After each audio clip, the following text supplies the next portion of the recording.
വയനാട് ചൂരൽമല മുണ്ടക്കൈ ഭാഗത്ത് ദുരന്തമുണ്ടായ സമയത്ത് മണിക്കൂറുകൾക്കകം കേരളത്തിന്റെ റവന്യൂ മന്ത്രി അടക്കം 4 മന്ത്രിമാർ വയനാട്ടിൽ വരികയും രക്ഷാപ്രവർത്തനത്തിന് നേതൃത്വം കൊടുക്കുകയും ചെയ്തു.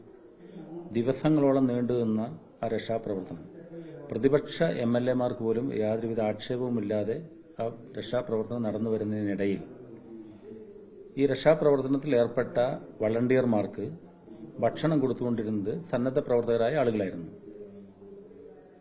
ADGP ഇടപെട്ടുകൊണ്ട് അങ്ങനെ സന്നദ്ധ പ്രവർത്തകർ ഭക്ഷണം കൊടുക്കേണ്ടതില്ല എന്ന് പറഞ്ഞ് തടസ്സപ്പെടുത്തിയ ഒരു അനുഭവം വയനാട്ടിലുണ്ടായിട്ടുണ്ട്. യഥാർത്ഥത്തിൽ ജനങ്ങളെ ഗവൺമെന്റിനെതിരെ തിരിച്ചുവിടുക എന്നുള്ള ഒരു ഗൂഢലക്ഷ്യം ഇതിന്റെ പിന്നിൽ ഉണ്ടായിരുന്നുവെന്ന് ഞങ്ങൾക്ക് സംശയമുണ്ടായിരുന്നു. ഈ വിഷയമുണ്ടായി അന്ന് റവന്യൂ മന്ത്രി ഇവിടെ ഉണ്ടായിരുന്നില്ല. പിറ്റേ ദിവസം റവന്യൂ മന്ത്രി വന്നു. മന്ത്രിയുടെ ശ്രദ്ധയിൽ ഞങ്ങൾ ആ വിഷയം പെടുത്തി.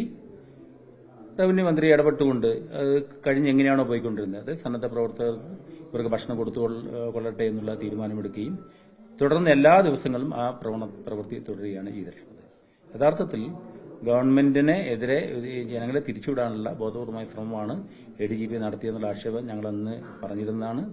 അത് ശരിയാണ് എന്ന് തെളിയുന്ന വിധത്തിലാണ് കാര്യങ്ങൾ മുന്നോട്ട് പോയിട്ടുള്ളത്.